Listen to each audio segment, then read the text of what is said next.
Hi, I'm EM Gist, and you're listening to the Marvel Card Collectors Podcast.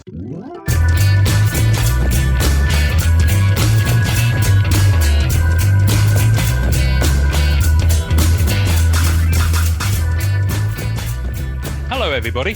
My name is Ian Taylor, and you are listening to the Marvel Card Collectors Podcast, your weekly digest of hobby goodness, brought to you by the Marvel Cards Fan Collective, an awesome community of card collectors and creators.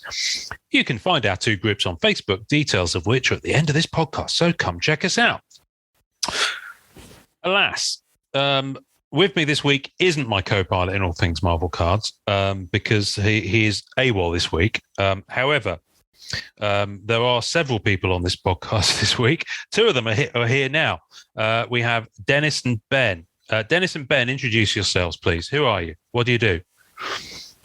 I'm Dennis Goad. I'm from the Chicagoland area. I'm an engineer, and I love collecting Marvel cards. And what specifically do you love collecting? Well, I like lots of them, but specifically, I like the 2019 Marvel Flair set. Good. Then you are in the right place. How about you, Ben?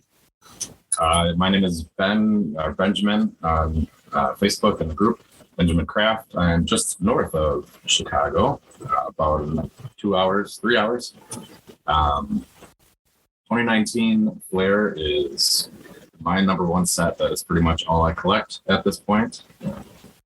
And more specifically, the autos in that set. Great.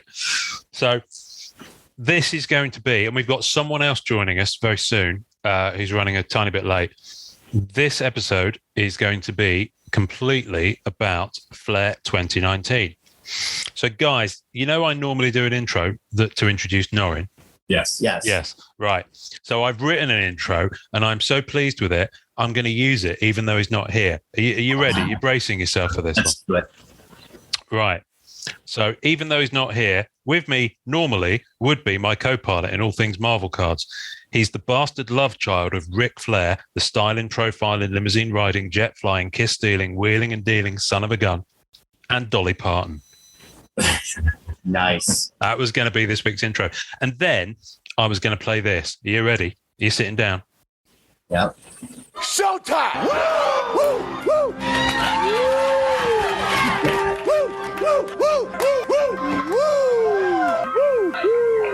Styling and profiling.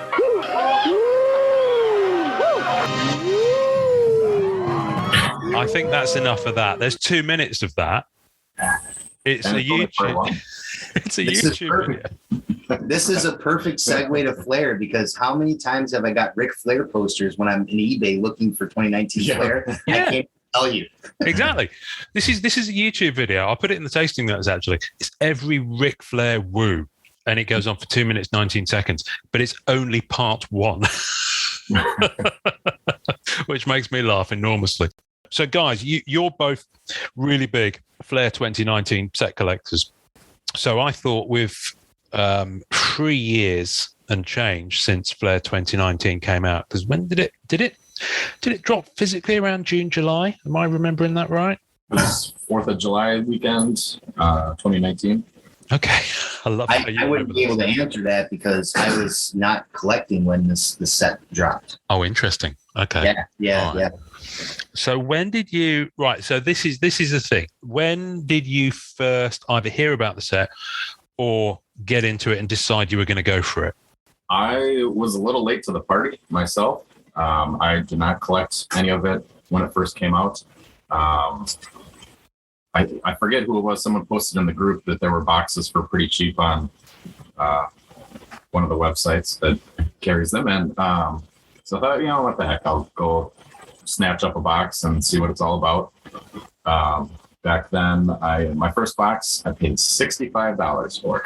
Wow. Those now were days. Going for $500 roughly for a single box. And then I didn't open it right away. So I saved it until my birthday in January. So it had already been out about 5-6 months. And the first box I bought, opened it, and miraculously pulled a Peach Momoko auto. Oh. I thought, it was Squirrel Girl. I'm like, this is really cool. What is this? I'm looking it up. And at that time, there was one on eBay for like $175. So I was real excited. I paid $65 for this box, and this auto was supposed to be worth that. So then I bought a second box, waited a little while to open that, and pulled a second Peach Momoko auto. The Samurai. Anyways, so I got super lucky on my first two boxes, and then I was kind of thinking about it. The set is massive by itself. I had no intention of collecting the entire set, even though I was a set collector at that time. I wasn't really going for the new things. I was kind of going back and trying to collect all the early 90s sets. But the artwork in this just blew my mind. And I decided to be a little crazy and go after the entire auto set. And 149 cards later. Wow. Yeah, it's an extensive set, but it's a lot of fun to collect. Yeah, for sure. Yeah, started collecting Flair on EPAC. I was happy with how long that lasted. I think it was just over a year. Mm-hmm. It was on EPAC, not like the week that sets go now. Yeah, I think that's what saved me. So for me, I had all my old 90, 94, 95 Flair, 90s cards sitting in a closet. And I I just graduated from getting my engineering degree. I got it a little later in life. And I was going through this stuff. I'm like, I'm going to eBay to see if these are worth anything. I don't do anything with them, whatever. I Googled Flair, and 2019 Flair came up. Now, this had to be a September before. It was the September before the Flair sold out on eBay. So I don't know anything about the set. Without looking out anything about the set, I go to eBay, I find a box for $109, and I send it to my house. I didn't look up anything. I knew nothing about the set. I just knew that I liked Flair, and I'm like, this seems fun. They're doing it again. It's been like 25 years. So I get the box, I open it up, and I am blown away by it. I remember pulling the anti-venom card, and just like, I was like, wow, I mean, this is way better than the computer graphic art of the 94, 95 set. Yeah. This is amazing. And I opened the box, and I think I was in pack 6 out of 9 when I'm like looking up and Googling and found an inner case of David Adams for $700 and 49 whatever. And I had it sent home. And I blew through that in a matter of seconds. I mean, I was like a kid in a candy store, just opening these cards up. I'm like, awesome. So then that kind of stewed for a few weeks. Well, then I'm like, well, let me go see. And I think David Adams didn't have any more or something. And I Google it again, and it says Flair is now on EPAC. And I'm like, EPAC? What is this EPAC thing? And at first, like, I'm not buying this. It's none of it's real. It's all. And then I'm like, oh wait, some of the cards are real. And the rest of the story is I started buying things on EPAC. I met a girl named Alice and a weird, funny cat because the rabbit hole I went. For a minute there, I thought I didn't catch the reference initially. I thought that you'd actually met someone on EPAC that you have subsequently hooked up with. I wonder if that's actually happened. You know what? I'm sure it has. I wouldn't doubt it. The mind boggles, quite frankly. Yes. So I guess I should probably talk about my experience of it, because obviously we were doing the podcast by then. In fact, we'd not long started. I think we were pretty much in our first few months. So we knew it was coming up, and we'd seen the sell sheet, and we weren't yet kind of connected to Upper Deck in terms of talking to them. So we did a preview episode of it, and then I think we ended up doing a review episode. I should have looked this up, shouldn't I, really? But I remember seeing it breaking and thinking, oh, yeah, I really want to go for this, because at the time I was someone who went after sets. At the time I was going after all sets and had the credit card debt to prove it. So I actually went in relatively light, because the first thing I did was I bought from someone on one of the groups a big lot, not all of them, but a big lot of the pieces of Flair insert. because that's the one that got me first because it's the corner box design. Mm-hmm. And I'm just a sucker for that sort of thing. So I got that pretty soon after on physical release, but then I very quickly nailed all the Black Cat cards that I'm going after. So I think I managed to do them within the first 4 weeks of the set coming out. So, way before EPAC hit.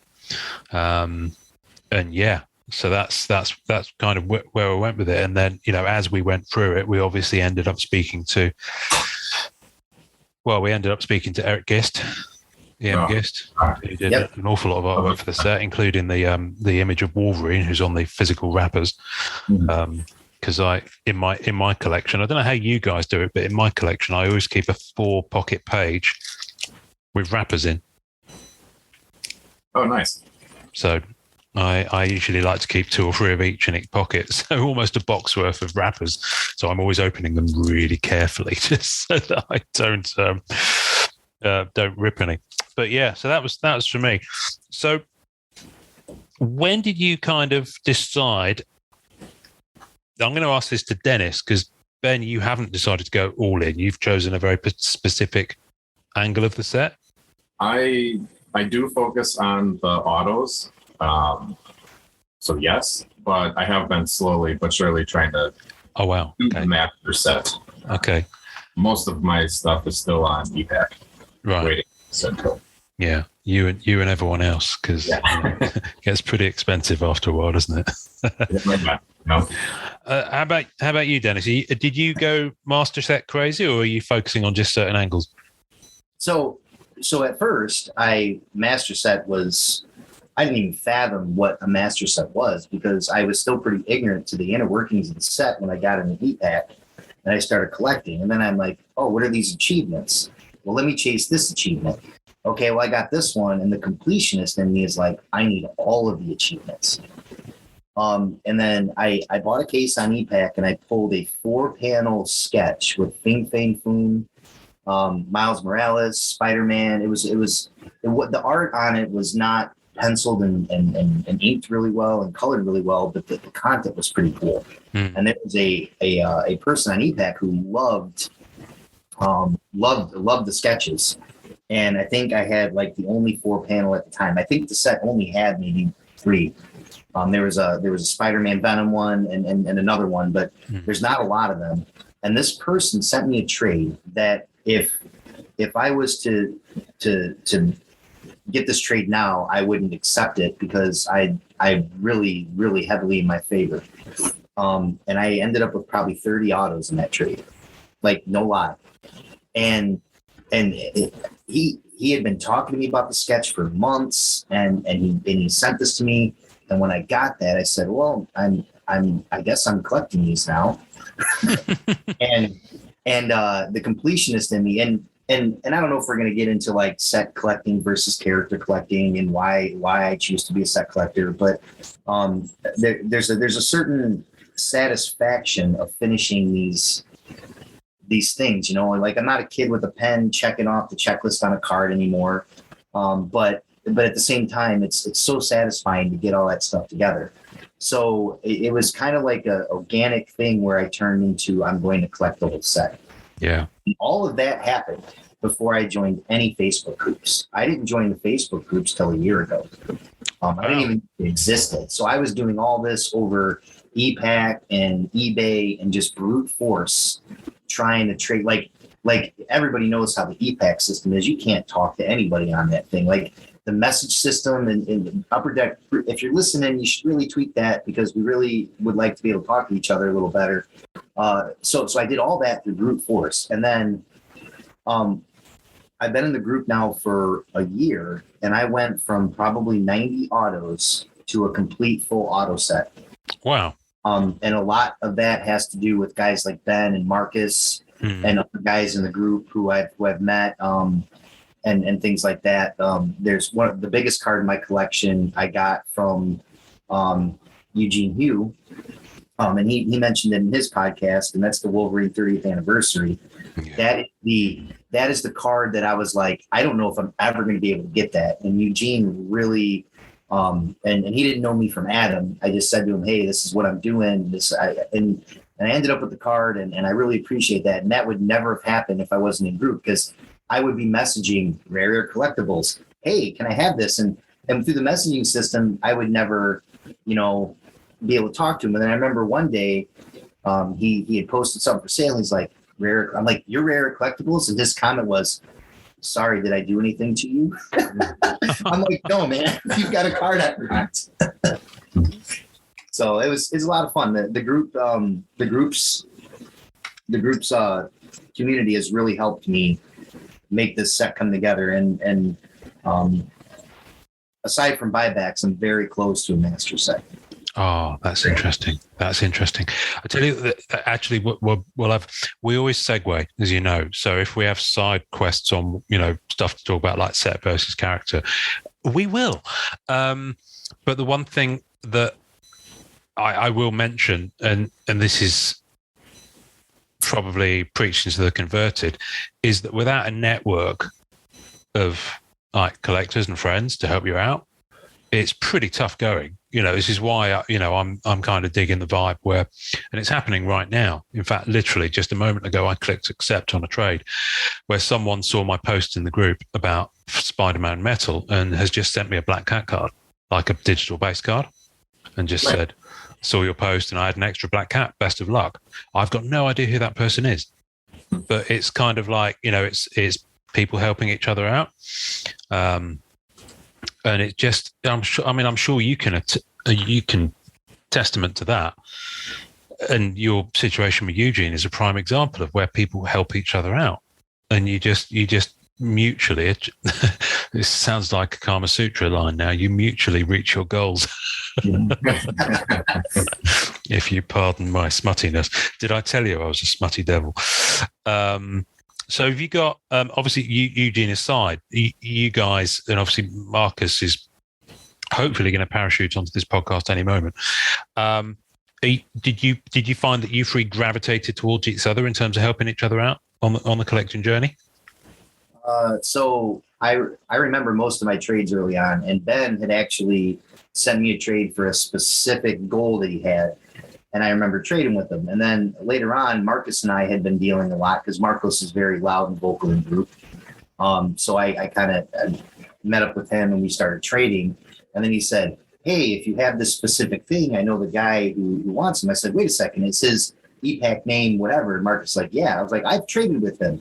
Well, then we ended up making our own little Facebook group. It's the three of us, and we've just helped each other try to get to our goal. Like if a Power Blast we need pops up on eBay, "Hey, did you see this? It's here. Go grab it," and stuff like that. And it's worked out really well because I feel like the three of us are inching towards our goals. Good. Sure. Yeah, I wouldn't be anywhere close to my goal without Dennis and Marcus. They've both gone out of their way to help me put together the auto set. I don't know. It's really cool. It's been a lot of fun. I talk to them almost every single day. Cool. Well, we speak of the devil, and he will show his horns. Hey, there he is. Because Marcus Cardwell has joined the chat. What a fantastic name! It is he's not connected to audio yet, so we can see him, but our listeners can't. So we can only imagine what will be happening. Well, he's trying to figure that out. Every time I try to tag him, or every time I write the word card, which in this hobby you might do often, his name comes up to be tagged. Every time. Hey guys. Hey. So Marcus. How's everybody? Hey Ian, how you doing? All right, buddy. How does it feel to have the best name in the Marvel card collecting hobby? I was born for this. You were born for exactly, yeah. You were ready as soon as you were born for this hobby. So I'm not going to recap massively, but we're just talking about collectors helping each other and helping each other towards their goals. And your name came up quite separately. And these guys were talking about the fact that you've set up your own little Facebook group. Sorry, I'm chuckling here because Ben has got two cameras going. He's got the camera that him and Dennis are on, because they're both in the same room together. And then he's got a camera on a box of Flair that he may or may not open in a moment. And a hand, I did not know that. yeah, a hand just came into frame of someone. Ben, is that your girlfriend, Ben? That just put Yeah, Ashley. Yeah.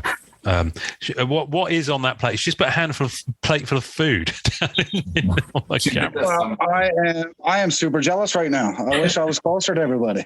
She made some breakfast burritos for us because we were up super late and got up super early for the podcast. Okay, so but let's just talk about that, Marcus. I think you've been out doing loads of like things, getting close to nature, from what I understand. Am I right? Yeah. So we're getting into our winter season now. Today it is 3 degrees Celsius. Right. So I was up. I stayed at my camper last night and did my winterization this morning to put it away for the winter. Okay. These guys were drinking beer until stupid o'clock in the morning, from what I can gather. So I think they're hanging a little bit, which is why the breakfast burrito. I can't say that I was not participating in the same activities. Okay. All right. But I can handle mine a bit better than these guys, I think. Okay. Ooh, gauntlet down. I'll give you that. That's not a badge I want to wear this morning. So yeah. Okay. Fair enough. So you three set up a little separate, not just a chat group, but an actual Facebook group. No, not a Facebook group. There is a 2019 Flair group. I'm not sure who started that one.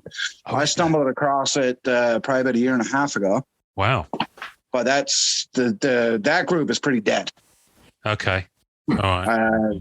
I mean, I know there's a few people actively chasing the set. I don't think there's anyone in proximity of the three of us.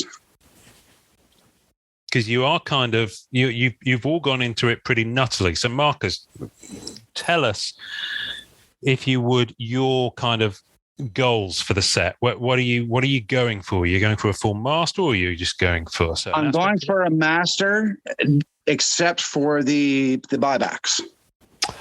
Okay. All right. That's still a pretty tall order.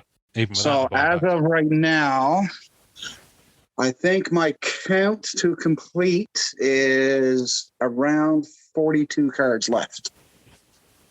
Ooh. Okay.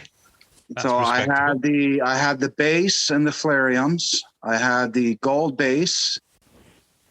I have all the Power Blasts, all the Lucky 8 Jades, Stained Glass, Totemic Team, Singularity. I have a bunch of orders coming in now. I think I'm up to maybe 12 to 15 of the Lucky 8 Golds. I need 4 more of the Stained Glass photo variants. And I think my count for the autos right now is at 22. Okay. So where are you, Dennis and Ben? Where are you at on the? You're going to try and eat on an audio podcast, aren't you? No, I think we're wait. I don't want to be. I'm sure we can arrange it so that someone has a monologue and you can probably sneak some food in. So how many autos are there in the set? So for those who are not familiar with the set, we're talking about a copy of the base card that is effectively being signed by the artist. Am I right? And serial numbered, yeah. And serial numbered. How many are they out of per card? Official release? Actually, you know what? I'm going to let Dennis pick up this answer, because Dennis had a part in changing how many autos there actually are. Right. So every card on the release was slated to have an auto, as far as what Upper Deck was saying. Mm-hmm. And that includes the 100 base and the 50 Flairium cards. So 150 cards total. Should have had 30 autos each. On the EPAC list, there is a card missing, and it's a Hazmat. I think it's card 139, 39, no, 39. 31, isn't it? Yeah, we're going to look it up. So the Hazmat card wasn't on the auto list. And I remember one of our first conversations, me and Marcus, card 31. Yeah, 31. I sent him my Excel spreadsheet, and it was grayed out. And I said, DNE on it, question mark. He's like, what is DNE? I'm like, does not exist. I can't find this card anywhere. And so then Marcus, being Marcus, is like, I'm going to find out. So he messaged the artist's Facebook account, and it was the artist's sister. And she said, well, let me ask him. So she gets back to us and says, yeah, they never sent him that card. Well, at the same time, Marcus is emailing Upper Deck, and Upper Deck comes back to him and says they quote the wrong artist and say that card was never created and it doesn't exist. So we know the card doesn't exist. Upper Deck and the person from Upper Deck is probably looking at some sort of spreadsheet. So they're giving us the wrong artist, and the artist is saying, and I would pronounce his name, Kaio. Is it KO Cacao? Yeah. Really, really awesome guy to work with. Lovely guy. Yeah, super, super awesome guy. And so basically, we come to the conclusion that if there was ever a card made, it probably had the wrong artist on the back. Printed, and then Upper Deck caught it at the last minute, or sent it to the wrong artist, and the artist's like, this isn't my card. Whatever happened, that card never made it to signature or does not exist in the set. Gotcha. So if you're going for an auto set, you're going to get 149 out of the 150 cards do exist. Right. And I should add to that, am I right in thinking, sorry, I've got really itchy foot. Am I right in thinking that there is no auto version of the achievements for the Flairium on eBay? Correct. There's not. It's the first 150. There is no auto achievement for those. So one of our first, one of the first things we did as a group together is contacted the artist for the hazmat. I sent him some cards. He signed 3 copies. One nice.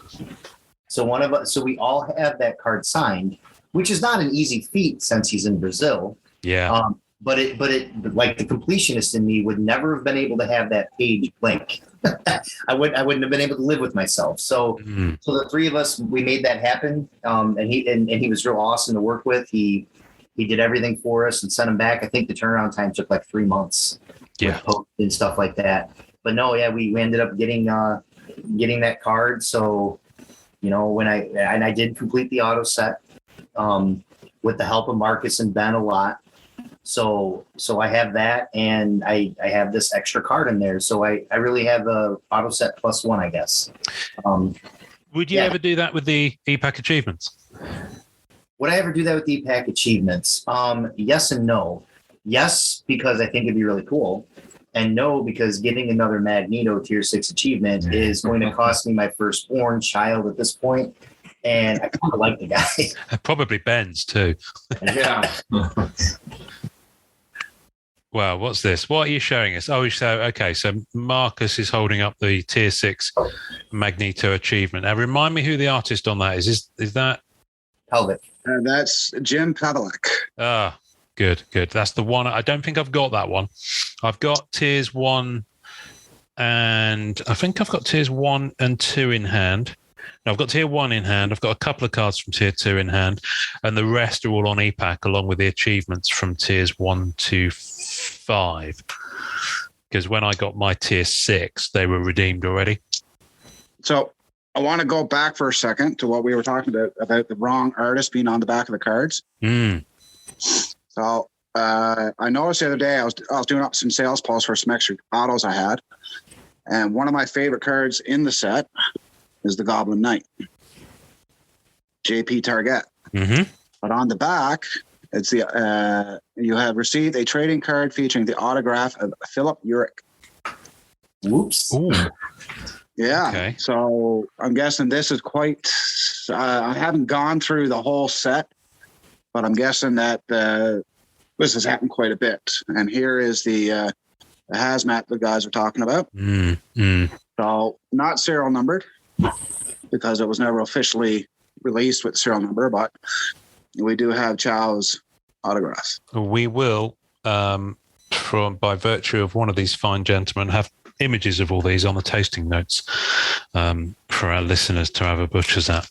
So can I just start with your... Okay, so it's quite a big set, and I don't necessarily want to re-review it, but you got the base 1-90, which is great. And I love the fact that it's a 9-card. It fits in 10 9-card pages. which is brilliant for me. But then we go to Flairium, and it's like they're in tens, which doesn't really matter because that's only for the tiers.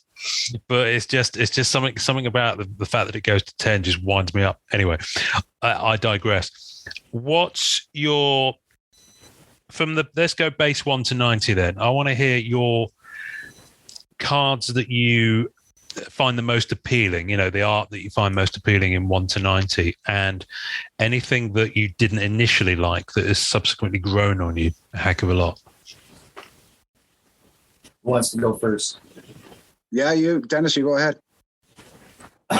So Anti-Venom, which is one of the first cards in the set, card number 2, that's one of the first cards I seen when I opened my first physical pack, and I believe that's awesome. All of the JP Target cards are great.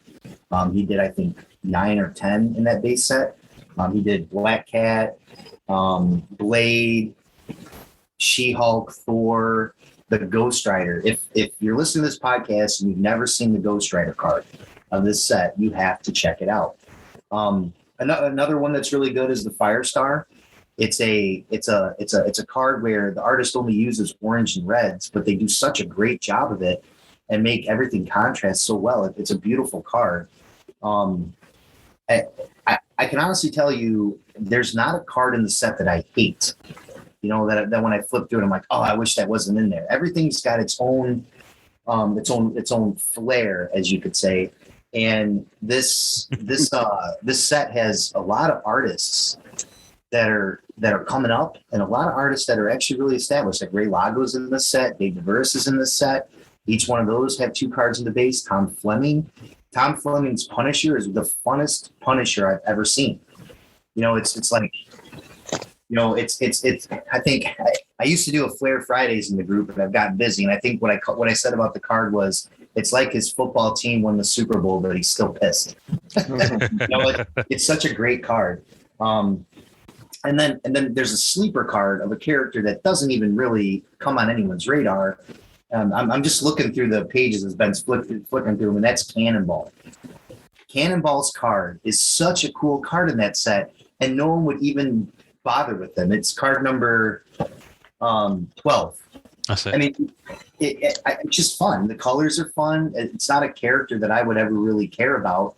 And that could actually segue us into why I'm a set collector. I feel like character collecting is great and it's more budget friendly, but the cards are not anymore. Not anymore. Depends on how, yeah, that.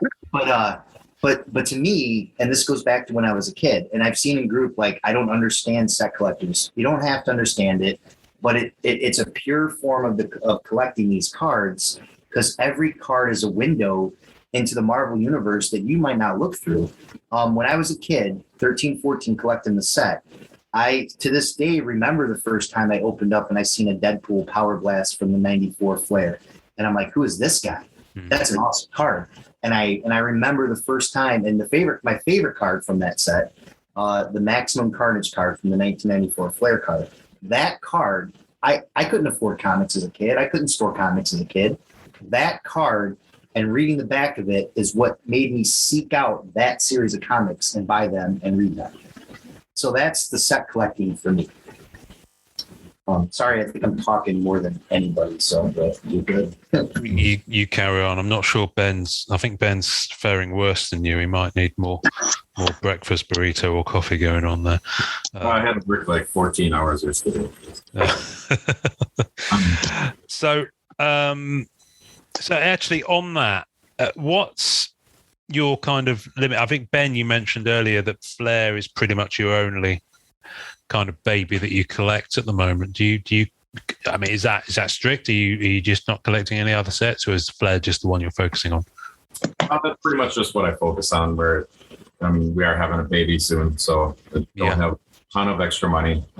So that's where I spend my money right now. I did do a little bit of the 2020 masterpieces, but none of the newer sets, none of the metal X-Men or Superman. None of the crazy, as we like to call it. Yep, I've avoided all of that. Yeah. Well, I think some people wish they had, and some people have to because of the prices, but we won't go there right now. Marcus, how about you? What's your What's your kind of, with relation to Flair? Is that your only baby, or do you kind of spread your wings wider than that? I've been spreading my wings. I got back into collecting in the fall of 2020. The only thing I had at the time was a near complete set of the 1990 Universe set that me and my brother opened up when it released in the 90s. Since then, I've dipped my toes into 2016, 2018, 2020 Masterpiece. I've completed all the Universe sets, all the lower Masterpiece sets up to 94. For the 95, I believe I'm about 8 emotions into 2 mirages away from completing that set. In the meantime, since everything is kind of priced really high, I've dipped into a lot of the Rittenhouse sets, which are absolutely gorgeous. Good move.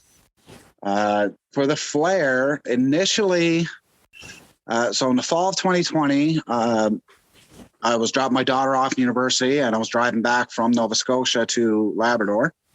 And I stumbled into a shop and I found a couple sealed boxes of the 92 Universe set. So that was the hook that got me back into this. Going online before I was really familiar with any of the groups or anything, I did order a couple of boxes of Flair from a company called Red Nails 2 in Mississauga, Ontario. Mm-hmm. Initially, I opened the cards. I absolutely loved the art. I looked at the checklist for the set and I said, no friggin' way. This thing is massive. And I put them away for a while. I believe actually I might have sold a lot, gave away a lot. I know I did a trade with a guy. I can't remember who it is. And I have a tendency when I do trades stuff, I like to throw in extras.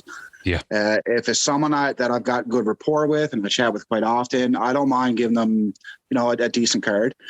And I gave away my Venom Auto. Oh. Yeah. So I did end up getting it back in a trade. I'm thinking it might have been Hugh, I think I did the trade with. I ended up doing the Magneto Mirage for 2020 Masterpiece in trade for the Venom Auto. Nice. I kicked myself for giving that one away. But to back it up, so I put away the Flair for a few months. And I got the itch to rip some packs one day, and I stumbled across a few extra boxes of Flair for a decent price. And I picked them back up, and then I got in contact with Dennis later on with Ben, and it's just been full tilt ever since. How long are we talking? Last year? 18 months? I would say, between 18 to 20 months is when I decided, okay, I'm going to chase this set. Because I've seen you guys posting and I've seen you kind of interacting. So I kind of figured something was going on. Oh, yeah. And you know what? The three of us, we work very well with each other. We're in constant contact, especially when things come up on eBay. We'll let each other know, like, okay, does anyone really need this? I want to go for this. And, we honor each other very well. The first person that calls dibs, hey, we'll back off. And, if we got a lead on this card that you need, we're going to put you in contact, or, we might even get it ourselves and then gift it off to each other. Right. Yeah. So, we've worked tirelessly and very closely with each other in our goals for this set. Cool. That's and nice. then every now and then things slip through the cracks. He had a Carnage buyback that I was interested in, and Marcus posted it in group, and somebody was already starting to claim it.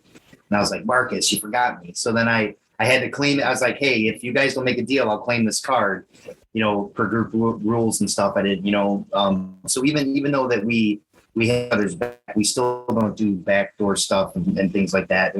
I feel like we have some pretty good integrity and pretty good, substance as far as traders go. I don't think we would still be trading together if we didn't have that. Mm-hmm. And I want to say, like, these two guys are the guys I look for in group. And there's other people in group that I trade with through other sets and stuff that have the same, same integrity as far as that goes. Mm. So Ben, Marcus, if you're looking at just 1 to 90, what's your shout out in terms of the artwork that you My two favorite in the base. It's got to be Goblin Knight and Taskmaster. Oh, Goblin Knight by J.P. Target, and I think Taskmaster was by Pascal Millet. I think. Let's see if I can find it here.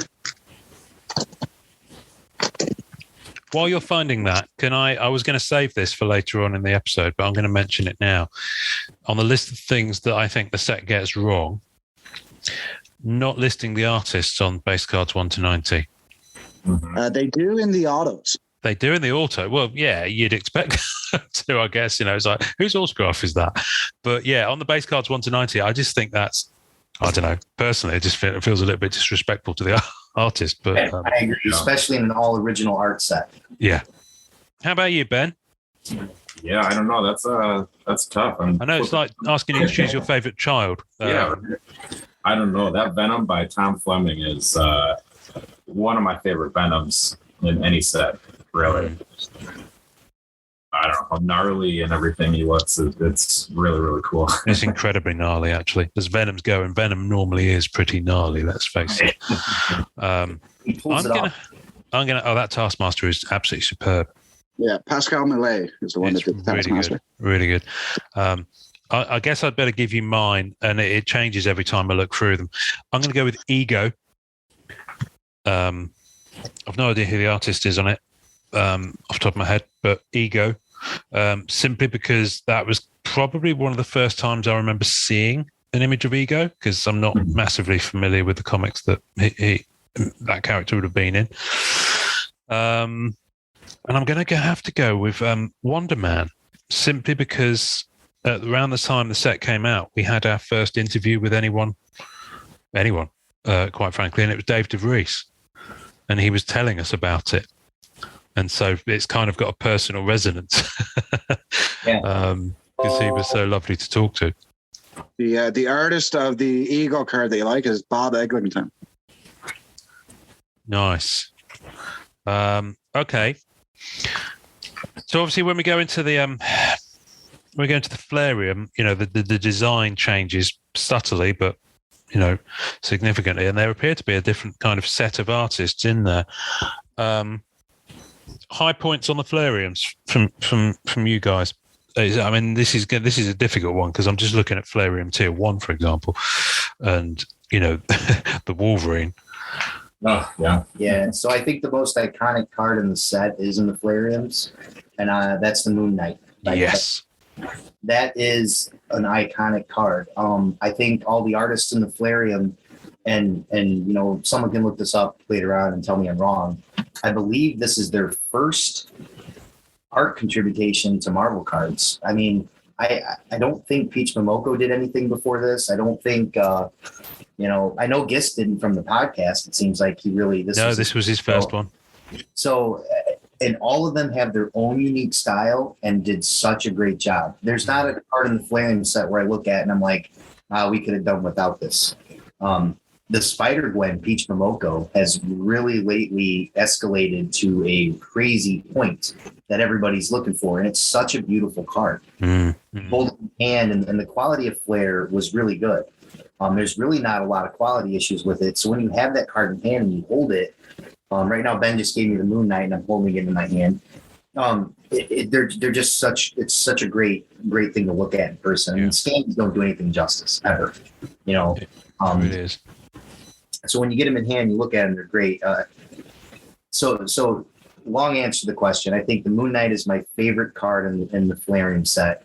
And I think a sleeper card in that set is the Rhino by Gist. I mean, it's just the level of detail that he does with the muscles and everything in that is pretty amazing.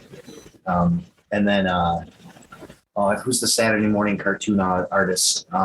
Peach, our Cheeks. Sean Galloway.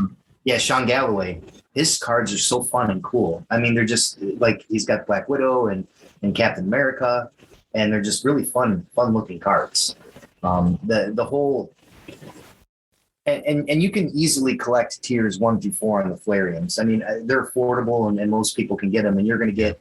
I mean, this is one of the first modern sets where tier 1 had Wolverine and Spider-Man, and those tier 1s are very, very available. I think you can get one for 25 cents on Conceit right now. Oh yeah.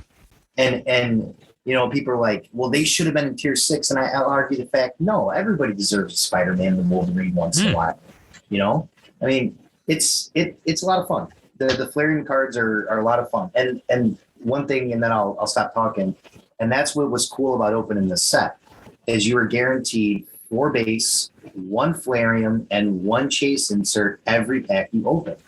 Nice. And it's not like ripping Spider-Man metal and you just get you get nothing but digital base and 2 high series on e-pack. This would, sure, you might hit it to Atomic Teams or something you weren't, like super excited about, but you always knew a chase card was coming and there was an excitement there.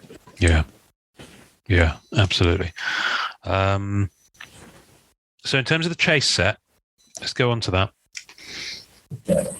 Obviously, you've got, well, we've talked about the autos, which I guess that's the chase set, or is it a parallel? I say both. I don't know how you want to define it. Yeah, however you want to think about it. We've talked about the buybacks. Let's spend a moment talking about the buybacks. So the buybacks were from, they were from both years of Flair, weren't they? 94 yes, and that's right. Yep. 94 and 95. Yeah. And was that, forgive me, because I probably know this somewhere in my brain, but I can't remember. Did it include the characters that were perfectly allowed in 94, 95, but now are banned? Yeah. Yep. Yeah, you can find a Nightcrawler buyback for the 2019 Flair. And Silver Surfer? Yeah, they're there. Yep. The full 150 card base sets from 94 and 95. 149 because they didn't put the checklist in there. Yeah, sorry, 149, yes. Okay. But yeah, you can get all the cards. They're stamped, remanufactured rarity, and you can get all of them. Do you have them all? No, that's kind of, I had about 90 of them, and I had a big sailing group to pay for a big card of mine. Gotcha. Oh, show it. You have it on you? Yeah, it's here. Ben can show it on his camera. What are we This about is to the see? Grail. This is the Flair Grail. Right. So Upper Deck, for their 30th anniversary, did these limited edition diamond relic cards across all of their products. And the only one that was in a Marvel set was this Wolverine triple diamond. And is it limited to 30? Yep. And now, is that a thick boy card? Is that a thick one? Yeah, will be with the diamonds in. Yeah, that's chunky. And that kind of took everyone by surprise. Because am I right? Was that in physical? Or was it just on e-packs? We can't say for certain, but I can say that it's not listed on the physical box as a potential chase. I don't know anybody who's pulled it in a physical box. Anyone I've ever known have pulled them on e-pack. My memory. It makes sense. It makes sense because I think these were announced after the boxes were packed. Yeah. So it makes sense to me that it was only on e-pack. I don't want to break anybody's hearts who are holding a physical box in their closet hoping it's in there. I could be wrong.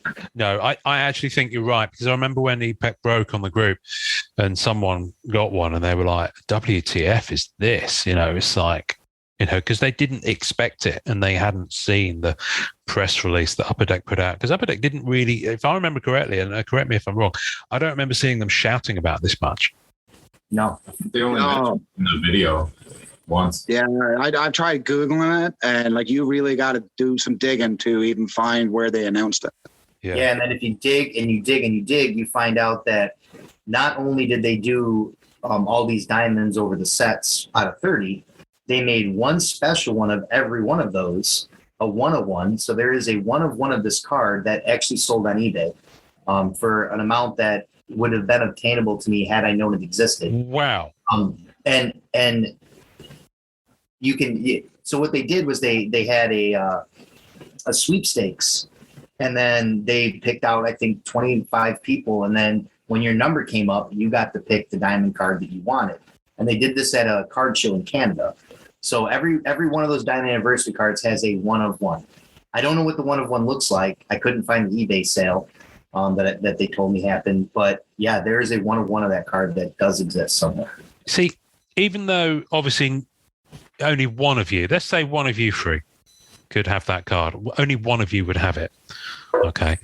For me, I don't know about you, but even just having a picture of something that's unobtainium like that is enough when you don't even know what it looks like. Right.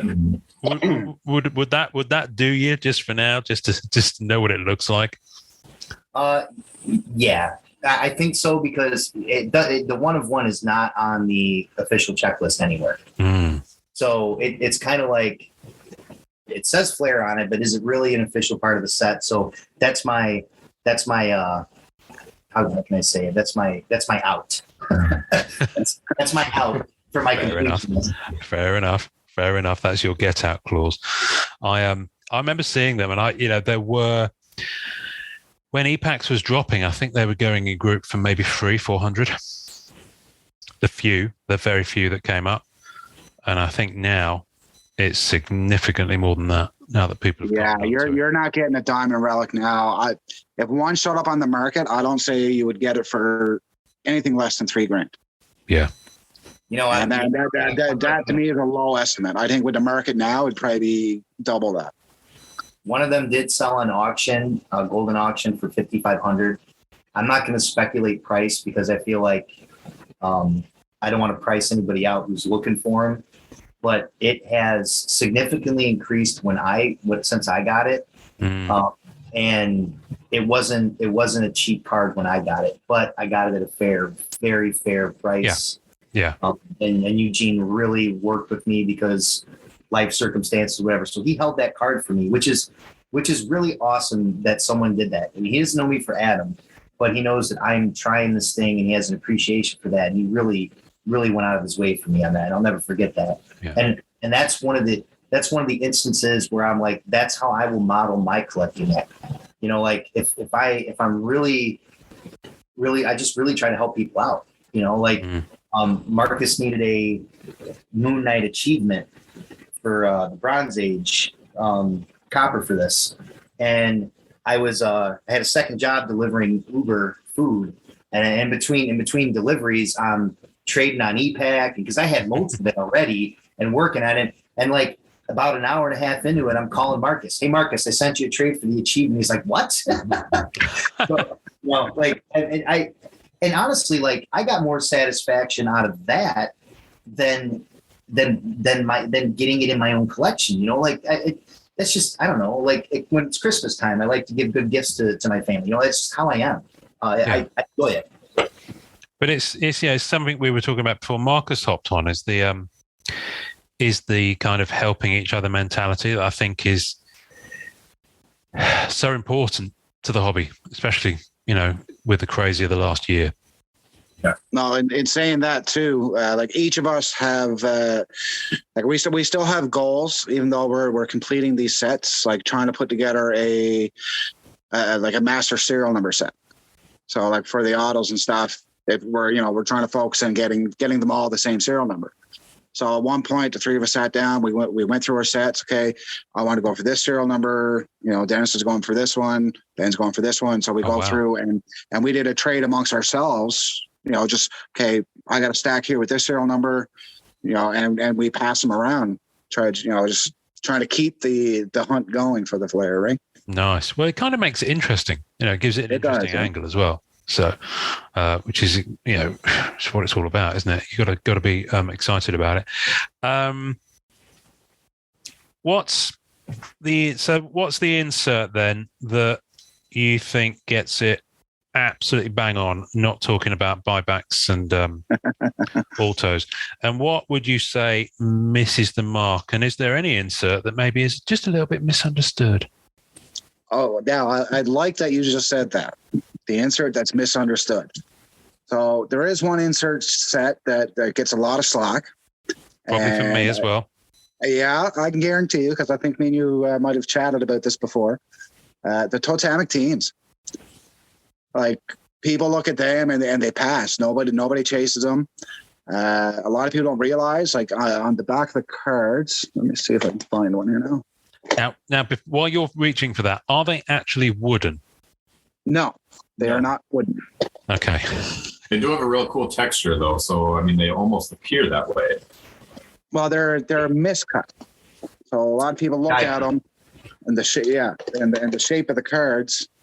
So if you look on the back right here, you have 7 busts of different characters. So if you match them up with the characters, that is one of the teams, right? Totemic teams, like a totem.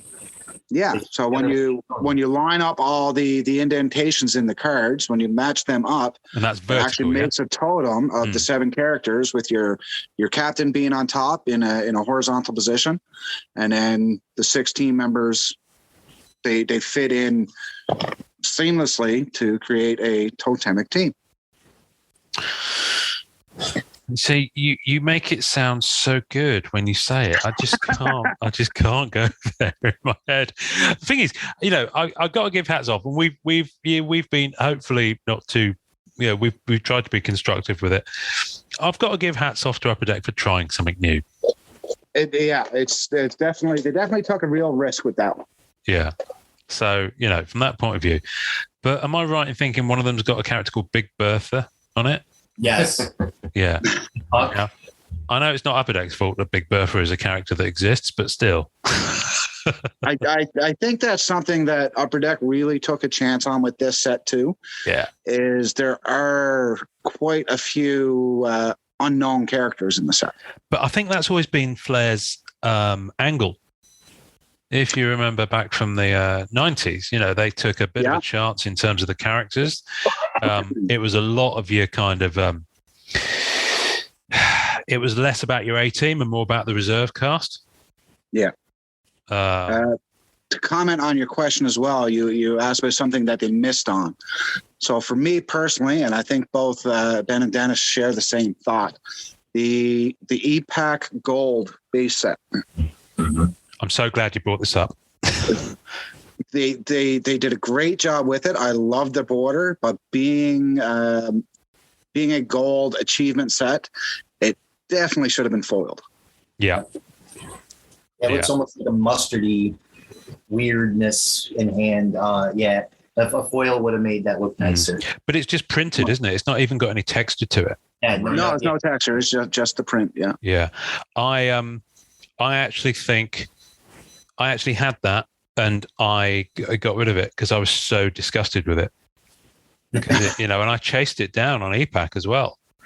You could combine 5 digital to get that one card. Yeah. And to not even be gold at all. I know. I was 5. I mean, listen, I hanker back to the days when anything on EPAC was achievable with just 5 digital combine. So, yeah. I mean, I'm glad they didn't do it for the Flairiums. Yeah, those were all physical. Yeah, everyone has some digital.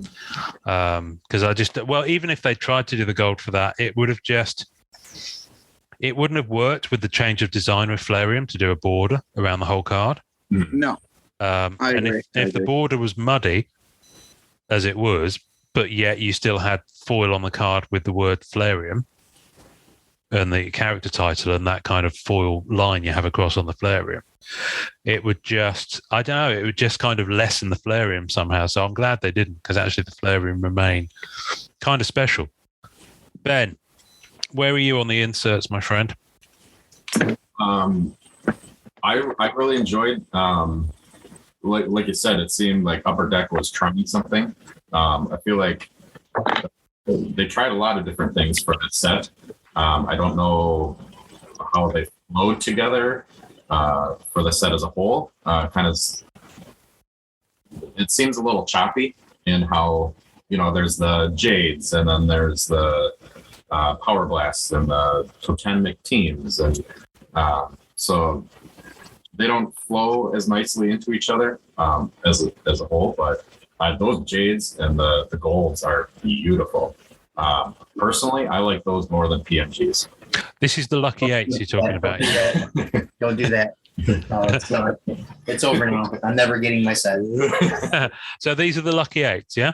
But Yeah. Good. Okay. Ben, we can edit that out if you want. yes, please. Yeah, we'll bleep that. We'll bleep that. I'm just kidding. You can leave it in if you want. No, they're beautiful though. But yeah, and the jades are out of 88, and the golds are out of 8. Wow.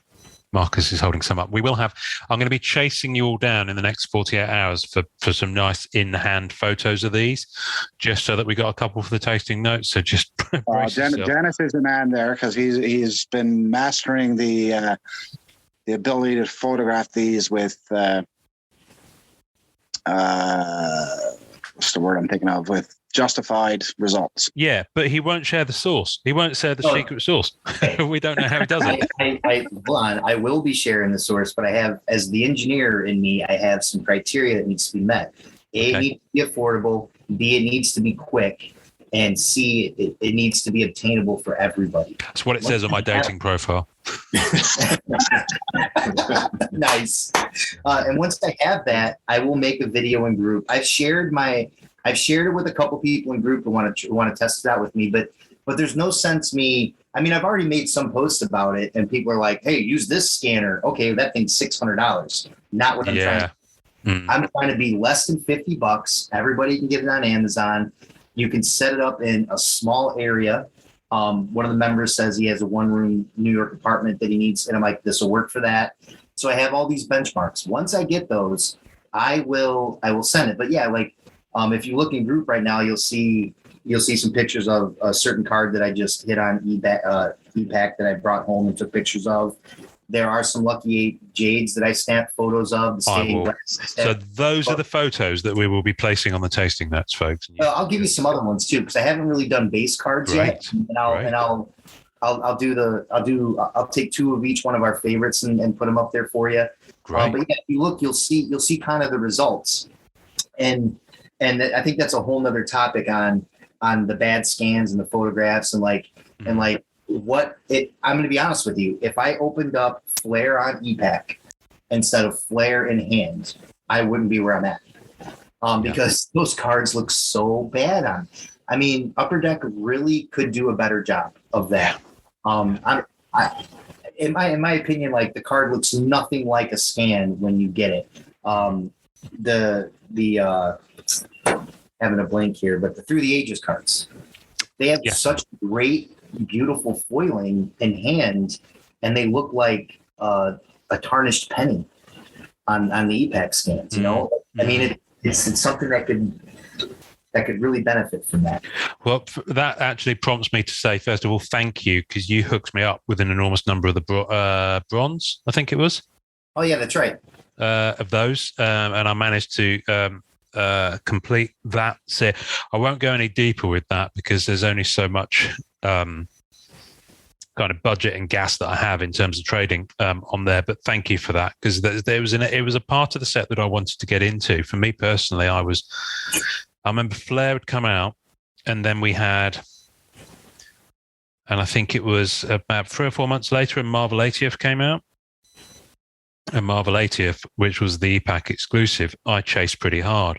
And I chose to sacrifice some of the elements of Flair that I'd already got tucked away on ePack to go for it. So I think I had some SSP of some of the matter or antimatter or singularity, for example. And I let those go because I knew I couldn't chase both the rest of the Flair and the Marvel 80th.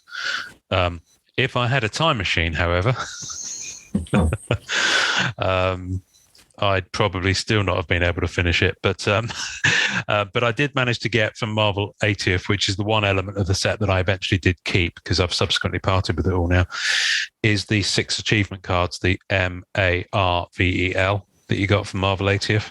So I've kept those as a sign of what could have been with Flair.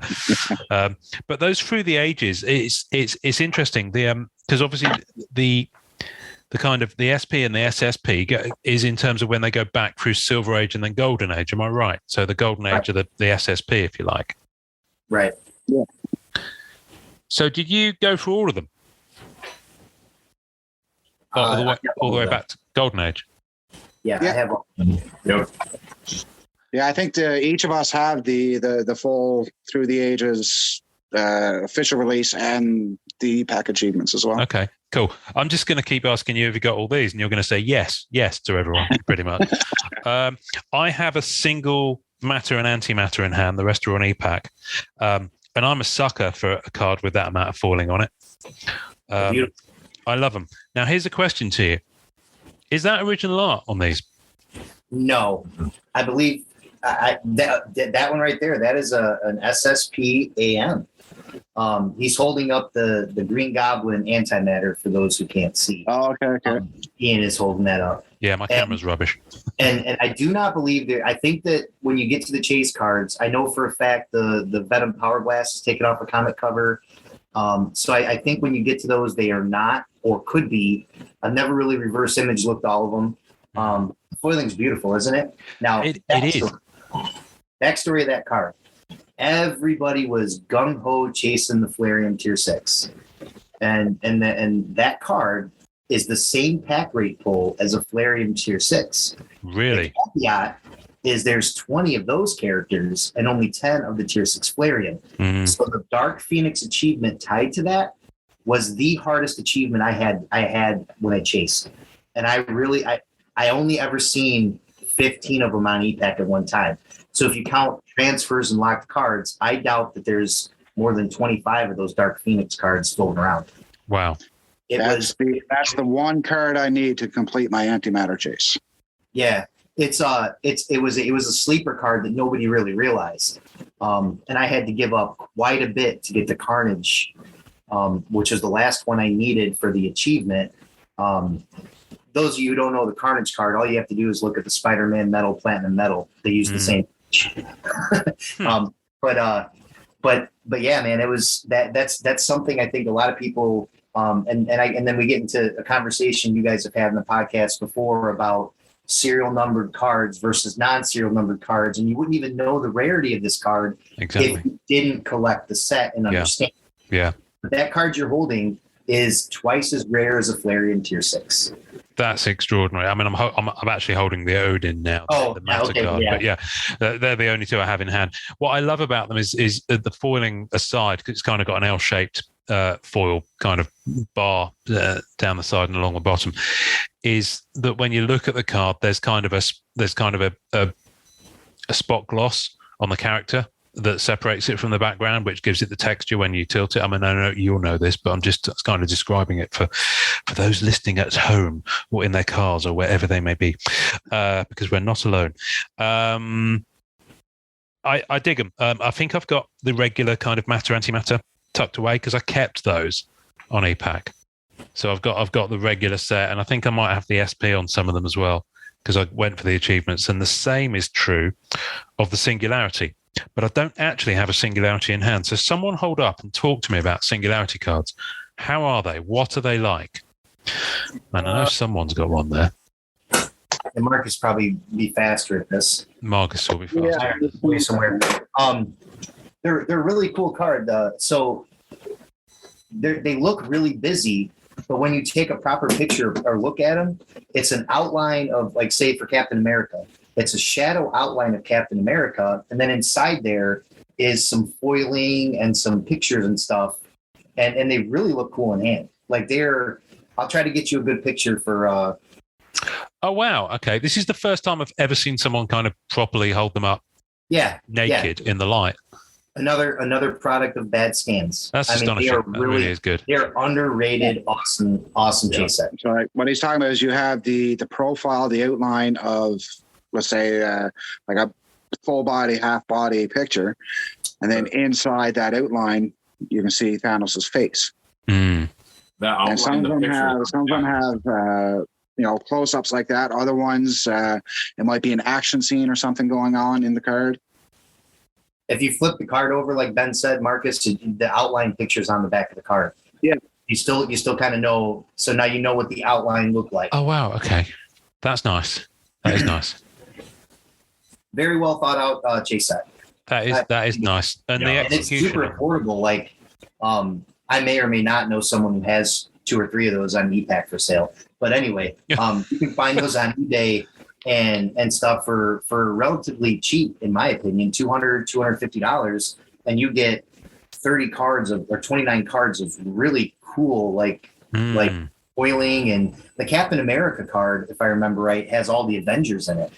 Like Really? so it's really cool. Yeah, I mean, or maybe it's the Spider-Man card. I forget now, but it's a cool chase set. Definitely worth a look. I was going to scroll down through because I got into the habit of just chucking stuff in my transfer cart on APAC, just so that I didn't see it because stuff that I knew I was taking home. The problem with it is once it's in the transfer cart, you can't sort it. No, Upper Deck really has to filter work it in any way. It's really frustrating because I kind of want to put stuff in a different space where it's not in Gen Pop, to use a prison term. Not that I'm. What I did there, and I think a few other collectors have done it. I have two accounts on EPAC. I have my collection account, and then I have a trading account. Yeah. So normally anything that I put into my collection account, I lock. I can still see it. It's still there to count towards achievements. And I don't accidentally trade it because I've done that before many times. Oh, yeah. Actually, I had a big sale recently for Flair from Jim Rails. I really scored on a huge set. I needed a few cards from it, so I pieced out what I did have. I sold the stained glass set to a guy, and I accidentally put in one of my photo variants instead of the base. Oh, mate. Yeah. Fortunately, this is a person that I deal with quite often, and reached out to him, and he double checked, and sure enough, it was there. So we're in the process now of, sending him the proper card, and he's sending back the photo variant. Thank God. Right. Good. So I'm just checking now my transfer card. So Matter, I did to 20, and so I've got Matter achievement M0. Antimatter became very, very painful very, very quickly. So it's only 1 to 5 that are regular. Then you've got SP on Antimatter, which goes through 15. So I've got those, and I've got the Antimatter achievement AM0 Diamond Head and Fitzroy. Who's Fitzroy? Well, the Ian, the low series Antimatter. 1 to 15. You said you have them on EPAC? Yeah, they're in my transfer cart, ready to go. Take them out of your transfer cart, my friend. Right now? Yeah. So I have 1 to 15 here in hand. And appreciation for everything that you do for us, I'm going to send these to you. You're a scholar and a gent, sir. The beers are on me next time I'm in town. I will take those. I won't click on it right now because otherwise I'll be clicking rather than doing it. Thank you. You're very kind. Yeah, I do need to. I need to get some of these home. See, I've got a second account, but I completely spaced on the logic, and of course, it's completely reasonable to do what you just said because all I do is put my Black Cat cards. Yeah. So it's for my Black Cat PC. It never occurred to me to actually move. No, I put over everything into that account. Actually, I believe it was probably about a week ago. That's such a good idea. I cleared out that account, so I had about 1,200 cards, mostly annual variants and chase cards. I had about 1,200 cards. Now they're in packaging, just waiting for them to ship. Oh, wonderful. And the thing is, they've increased those shipping times as well. It's like pretty much back to normal, if not. Oh, it's great because initially I used to always have to go with the top tier shipping. Yeah. To get them in any reasonable amount of time if I didn't want to wait 8 or 9 months. But now, like, I just went with the one of the lowest shipping methods. I ordered that first week of September. It's showing packaging now, ready to ship. I'm expecting them within the next 2 weeks. Wow, that's impressive. I love it. Yeah.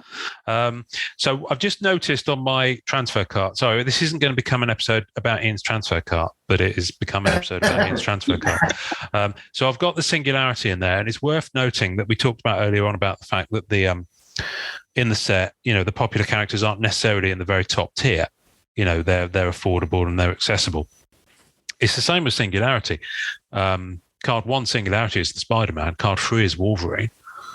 Card 7 is Captain America. So you've got like the top characters before you get into the realm of the more difficult to get ones. I've just noticed in my transfer cart, I do have Singularity up to, where are we? In fact, I've got up to 24 with the first 2 achievements. So that's pretty good going. But I've just noticed on there that in my transfer cart, my Captain America and my Jean Grey are unredeemed. So I will happily swap those with someone who needs an unredeemed version who might still be chasing on anything. Cool. So I need to whip those out. So if you know anyone who's chasing any, I've got the Jean Grey unredeemed and I've got the Captain America unredeemed in my transfer cart, which probably means that I had a double of them and I just transferred in the wrong one. Because usually I only put the redeemed ones in my transfer cart. It's easy to do that. Their UI is terrible. Yeah, it's so easy. If I lock a group of cards, I might have 30 copies of a card. So what I try to do is I try to lock them and then I sift out locked cards. Yes. And I try to transfer them. It transfers all 30. I just want to transfer the locked one. Come on, Upper Deck, get it right. Yeah. Please. Yeah, it's a subtle thing, but when you're putting a lot of stuff in your transfer cart, thing is, if I empty my transfer cart completely, which sounds like I might be about to do, I've then still got to go through the pain. Unfortunately, if I remember correctly, the transfer cart, when you take stuff out, it retains its locked or unlocked status. I think so, yeah. It'll be unlocked when it comes back, I'm pretty sure. Yeah. Oh, well, Check that. I need to be ready for that then, because there's stuff in there that I don't really want to go back into Gen Pop. Like I got loads of Black Diamond. I'm ready to move. just use your filters. A lot of people do not realize how beneficial the filters are on EPAC. You go in, you break it down by your set. You can break it down attributes like autographs, anything like there, and then you lock all. Yeah. You No, can I love them. Black Cat and lock them all. Well, yeah, I'm pretty good at doing that at the moment because I'm chasing the Spider-Man Metal Universe like base and SP base, and I'm, even though I'm going to be redeeming them, I'm keeping them locked because I don't really want anyone else to know how I'm getting on because I've got a bit of competition for this time around. Anyway, I digress. Can we talk about pieces of Flair? Sure. Because I love them. They're my favorite. I was on the fence about them. The first couple I pulled physically, I'm like, what is this cloth thing inside a card? It was the first time experiencing that. But I think it's really cool that they reproduced the corner. I think a lot of people who even read comics don't really understand the significance of the corner.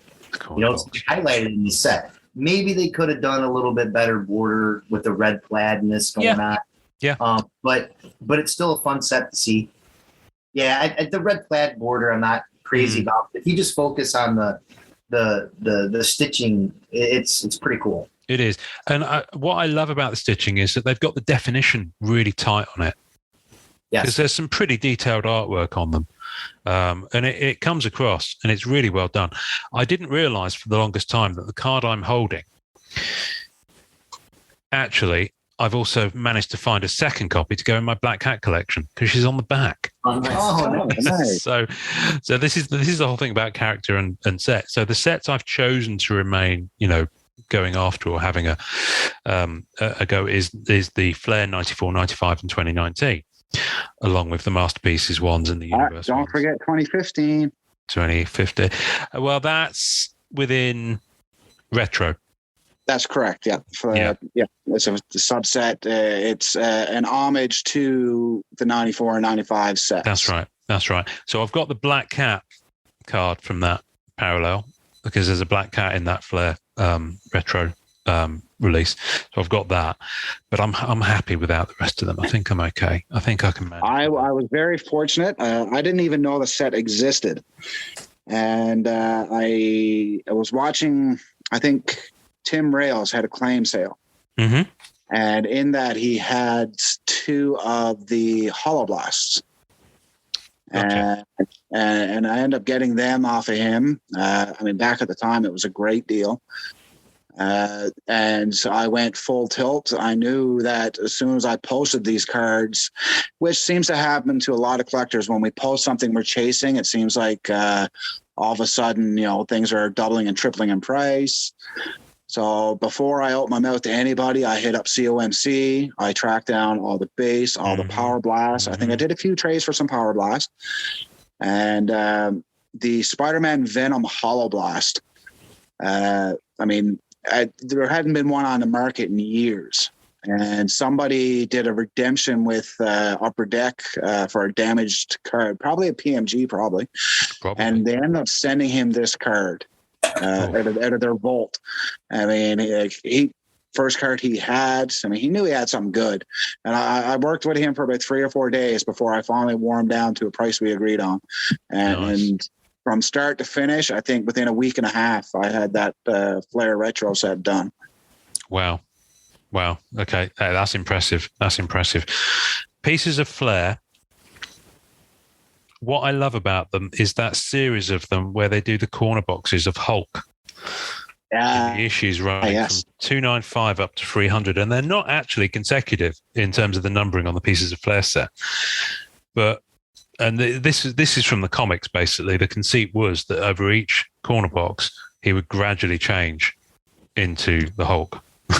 He'd gradually get more and more green, take off his shirt and get more and more angry, and in the end, he'd be in the purple spandex, as it were, by issue 300.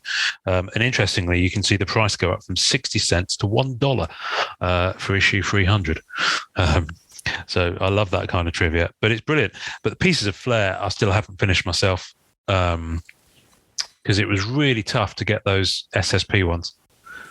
They were quite a rare hit. So in terms of the achievements for that, I think I've got maybe about 4 Pieces of Flair to go.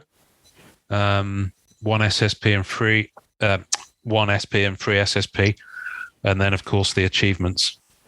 If I'm not mistaken, I think you can get the SSPs on COMC. Yes, I've seen them up there. It's just a question of having the disposable coin to actually throw it at them to get them. But yes, they are around, and some of them tend to come and go. To be honest with you, the fortunate thing about Flair 2019 is, with the notable exception of the Wolverine card, it seems to have largely escaped a lot of the attention, apart from maybe the lucky Yeah, until Dennis started doing Flair Fridays. so it's Dennis' fault, is it? Dennis? We did see an uptick in it's like, hey, look at this really cool Tom Fleming auto. And then all of a sudden, we hadn't seen a Tom Fleming auto on eBay. And all of a sudden, like that day, there's one up there for $400. Isn't it weird? Isn't it weird? I love those Flair Fridays. I thought they're really cool. They will be coming back. Been busy with, I changed jobs, have 2 kids. They were fun to write because I feel like the set's largely unknown. And the reason I started doing them was because it was PMG after PMG. Look, PMGs are really cool. I got one that I really like. But the hobby was more about buying and selling on the group page than it was about the hobby. Yeah. And there's nothing wrong with that. Like I've made really good deals. I've had a lot of, having the community to buy from is awesome, but we don't want to forget about the whole reason we're here in the first place, right? Yeah. So that's why I started doing those, and they'll come back once I get time. Because I did enjoy writing those. Yeah, no, they were great, and from my point of view, they were a really good education for elements that you wouldn't have may have overlooked, or just might not have spent quite as much time on, because there's so many cards. There's so many cards in the set. I'm going to go back to one thing Ben said earlier on, which I remember us thinking at the time the set came out, is that this set is such a melting pot of ideas that the parallels, the different chase aspects of it, they're kind of like the Addams Family or something like that. They're together, but they're also different. Yeah. That's a good comparison. Is that, do you think, why it's so appealing? There's something for everyone in there, really. I think there is. Yeah. Are you talking about the set as a whole or the chase sets? Well, both, because it's one of those things. Is that the set? Most sets. This is going to sound really weird. I think I'm going to f it up, but I'm going to go anyway. It's more than the sum of its parts, because the sum of its parts just don't feel like natural bedfellows. Yeah. Yeah. Yeah. Yeah. I think the original artwork that we spoke about is is to me the most gravitating thing to this set. It's stunning. Yeah, because apart from Masterpiece, I mean, all the sets now, all the Metal Ultra, the annuals, any official release set is all recycled art these days. Yeah, it's that Masterpieces, Flair Ultra, that line, and Flair are the three big ones. Now, Premier, technically speaking, does have original art for the base card, but it is 100% digital.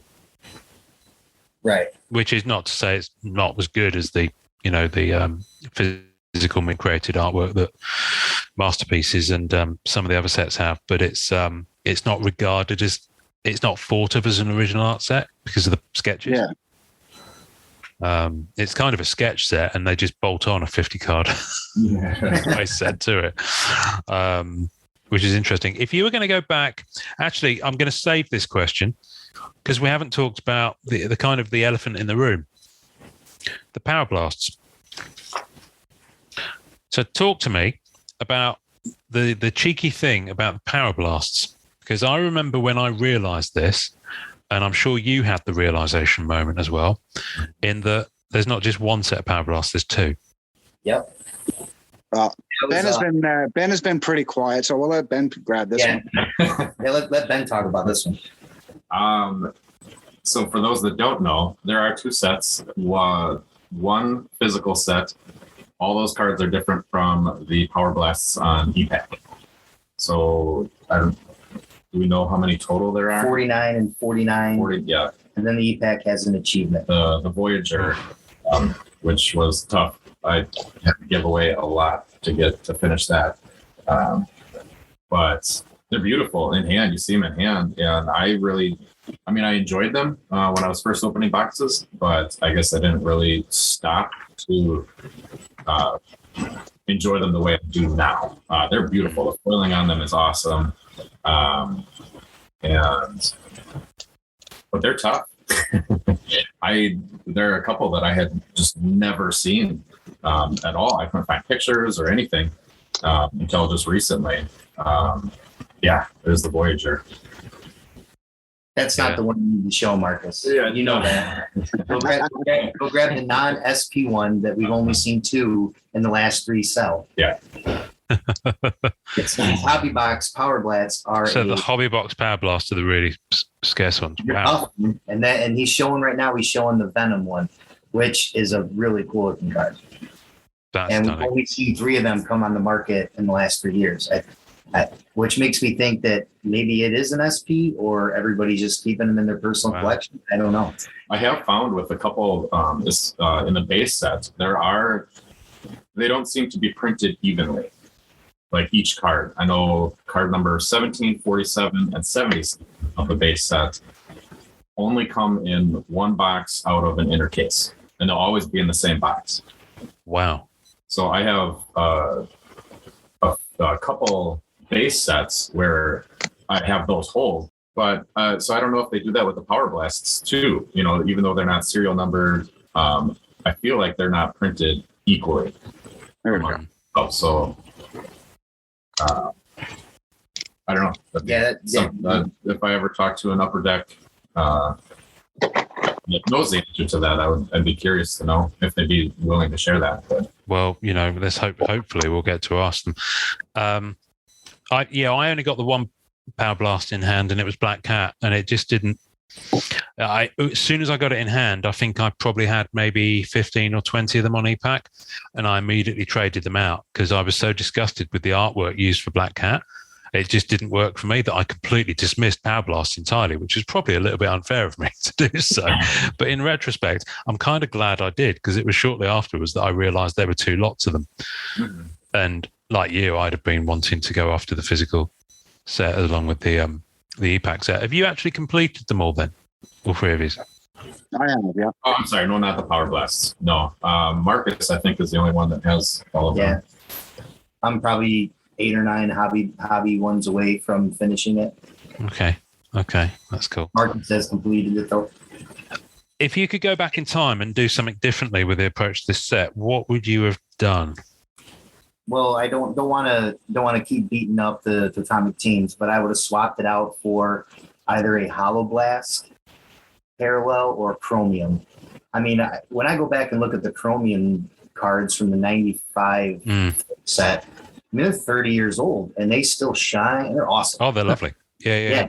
I think that would have paid more on, like, the Power Blast was the only set from the older sets that made it to this set. And I feel like having a chromium or a small hollow blast set would have been fun. Yeah. What I meant, that's brilliant. But what I meant was in terms of your journey collecting it. Oh, if you knew now what you knew then, aside obviously from the value increase on some of them, would you have started differently? Would you have gone after different things differently? I know my EPAC journey would have been a lot different. Yeah, same here. How so? What would you have? Well, I mean, I was new. I was very new into EPAC when I started chasing this set.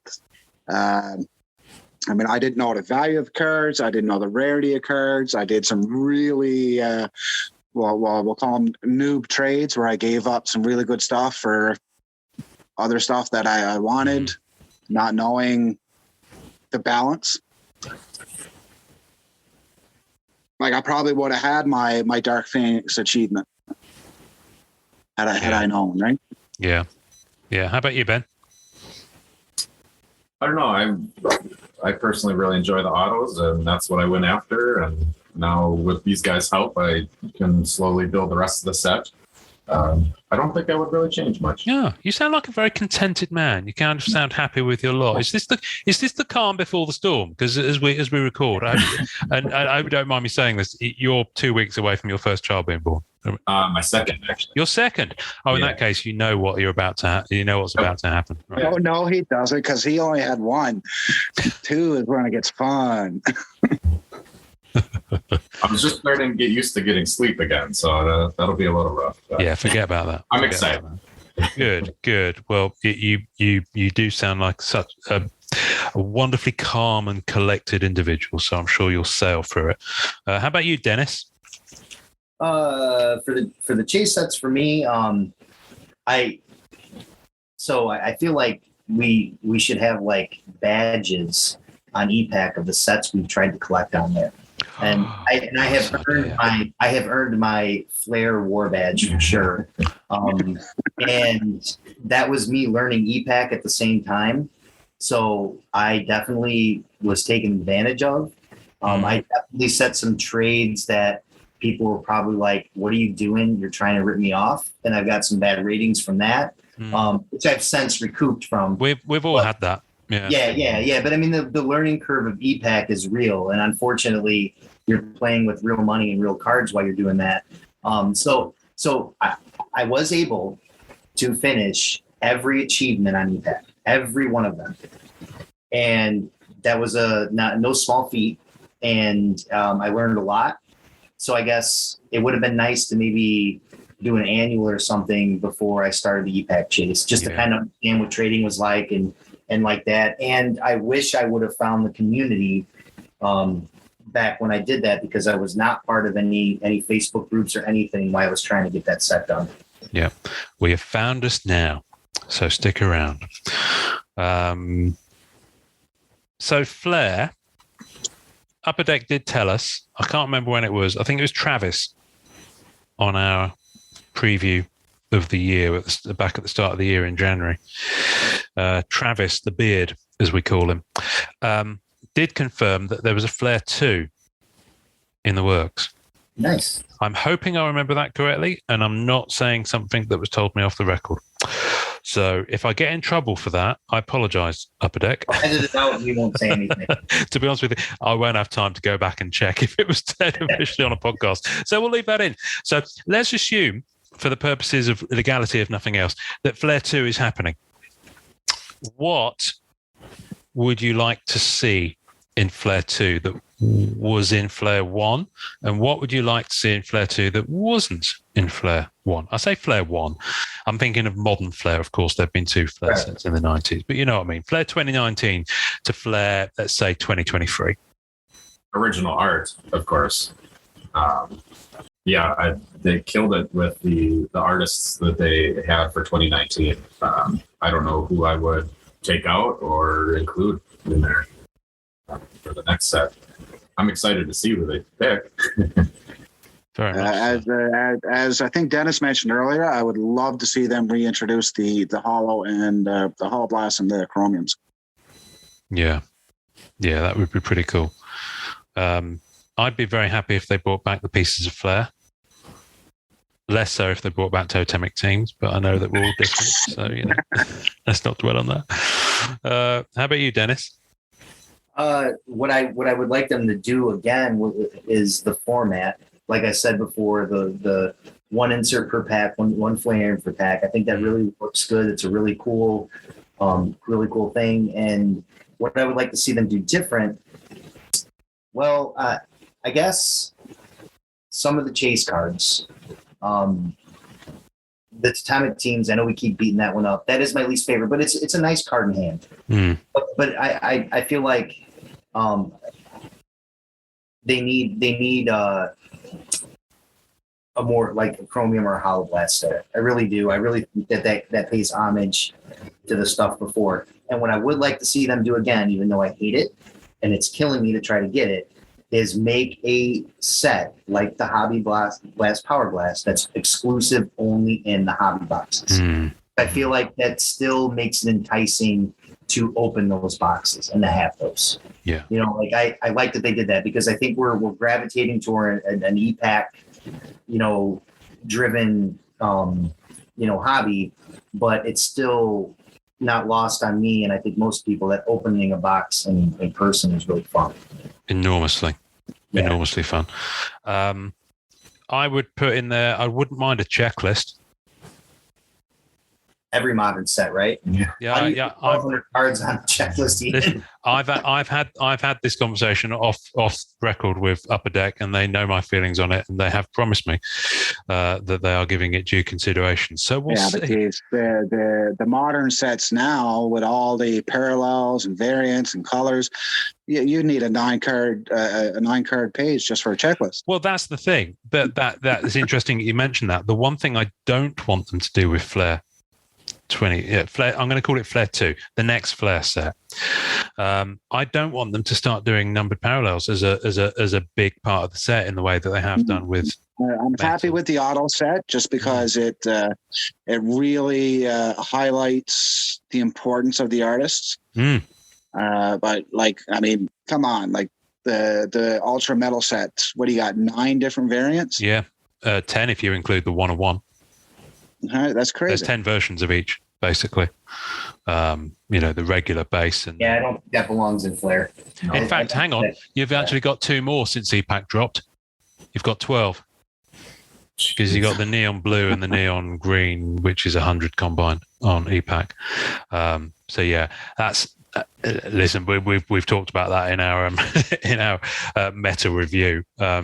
I know it seems something I would like to see changed as well. Like we mentioned earlier, if they're going to do an E-Pack variant set, the gold border, make them shiny. Make it gold. Yeah. It feels like they cut a corner on it for me. They put so much foiling elsewhere in the set that it just felt like a bit of a cut corner. Definitely. For me, the other thing I would say is printing plates. Yeah, where I would love to see printing plates of this original art, and not as a 4-set achievement on E-Pack. Yeah, no, actually as a proper insert, because it is really something special. Insert. Yeah, it's something special across physical and across E-Pack. Just to have a printing plate insert, just have them out there, scatter them around. And weirdly, we only just said this on a recent episode. I can't remember if it's aired yet, but Norrin and I were mooching around. Why don't they? Because the printing plates, we've been told before, they're a fairly cost-effective insert for them because they exist anyway. Right. Yeah. So, you just have to cut them and make sure they're safe and they're not going to cut anyone's hands, right side of corner, put a sticker on, out you go, job done. But the back of some of these cards is just as gorgeous. Yeah. That was, I think, last week's podcast you talked about. Yeah, I can't remember when we talked about it. I lose track because all these are in one, and we've recorded at least one that we won't be releasing for a few weeks, and I can't remember what we talked about. I can't even remember what I did yesterday, guys. Let's face it. I love the box. Can I just say on 19 Flair, I love the box. I love the image they chose to use for it. Images rather. They just look really cool. I just dig them. I keep a flattened copy in my binder. Nice. Nice. I can see the sealed box that Benjamin has there on the desk that I don't think we're going to submit our listeners to the audio of. What we may do is keep things rolling and actually put it up as a separate video, because I can see that everyone is itching to do two things. A, eat those breakfast burritos, and B, open the box. I'm not sure which is winning at the moment in terms of the... I don't know. I absolutely killer burritos. Yeah, and not to, I know we've ran long, but I think we forgot a big chase set. Or did we talk about the Lucky Eights? I know. We touched on them. I'm utterly unfamiliar with them. So hit me up with some intel. So let me find what I have here. So the Lucky Eights, the greens are out of 88, and the golds are out of 8, like Ben said. Just 8 copies. Just 8 copies. Wow. And I've got my whole bunch of them. Here they are. So here you can pick one of these and show them. Here, we'll show this one. Here you go. So yeah, they're PMG like, but the shiny redness in them has some dragons in it and some really cool stuff. And nice. I think they're very beautiful card in hand and very underrated. They did seem to get a little bit of press recently. So Marcus is showing the miles there. But yeah, so I didn't want to make us run long, but I wanted to say, hey, this is probably the pinnacle and of the chase sets of that set. Mm-hmm. On E-Pack, you needed all 30 of the Lucky 8 Jades to get the achievement. I actually was able to complete that, and it was actually easier to complete that than you would have thought, because I think so many people looked at it and said, this is unobtainable. I'm not even going to try. Yeah. And I was able to trade and get all of them. Ben just raised his hand. Yeah. So sorry to cut you off on that, Ian. I just wanted to touch. Oh, no, that's good. I think also for many people like me, they're a bit of a blind spot. I just think there's so many elements of this set that it's kind of you don't connect them, the different chases in your head, because they don't have necessarily connective tissue. They're just different ideas executed in most ways. In fact, I don't think apart from the gold foiling on the gold parallel set on E-Pack, I don't think I can fault the actual execution of any of the card quality in any way, shape, size, or form. Oh, no, the quality of this set is flawless. It's amazing. Yeah. Especially like you look at the cards now. I made a post yesterday or a couple of days ago about the condition of new cards. Like Upper Deck is releasing this Spider-Man set as a premium set. But like you look at the edging of the cards, it's atrocious. And people say, well, you expect that with foil cards. No. But no, you don't. Like if you're releasing a premium set, like the edging on these Lucky 8s is flawless. Yeah, it is. That's beautiful. Well, Flair 2020, whatever. What year are we in? 2022. We might see it in 2023. We might not. Who knows? But I'm sure you three will be there at the ground floor. I'm sure from Ben's point of view, you'd rather it was as long as it possibly could be, because I think you're going to have your wallet's going to be pretty stretched. We wait. Very soon. So anyway, guys, listen, thank you for getting up so early and joining us. Apologies for the lack of Norin. He is somewhere in North Carolina recovering from a late flight back from Florida, as I understand it. So while he sleeps, I just want to say thank you, all three of you, for being such positive parts of the hobby, for doing so much cool stuff to educate people and, help each other out and help other collectors in the groups. And it's really appreciated, given how divisive some of the newer sets seem to be these days in terms of the hobby and the community. So, but I think the hobby's growing. I just think it's growing pains. So thank you for being such stable and sensible parts of it. So thank you very much for joining us this week, guys. And you know how we sign off the episode? Enjoy collecting. Thanks for listening to the Marvel Card Collectors Podcast. Visuals and tasting notes for each episode can be found on our Facebook page. You can subscribe and leave us a voicemail via our home on anchor.fm/MCCP. We're also on iTunes, Spotify, and all major podcast platforms. Please take a second to subscribe, like, and review our show wherever you get your podcasts. Our podcast can be found by Googling at the MCC Pod, which will also find us on Facebook, Twitter, YouTube, and Instagram.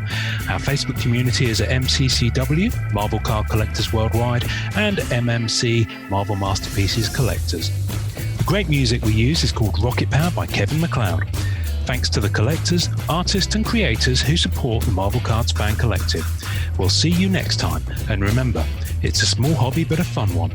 Make mine Marvel and enjoy collecting. Showtime! Woo! Woo! Woo! Woo! Woo! Woo! Woo! Woo! Styling and profiling. Woo! Woo!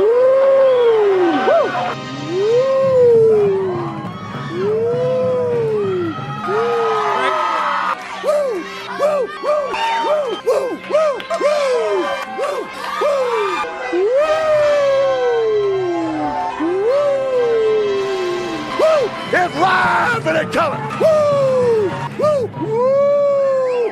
Woo! Woo! Woo! Woo! Woo! Woo! Slow down. Woo!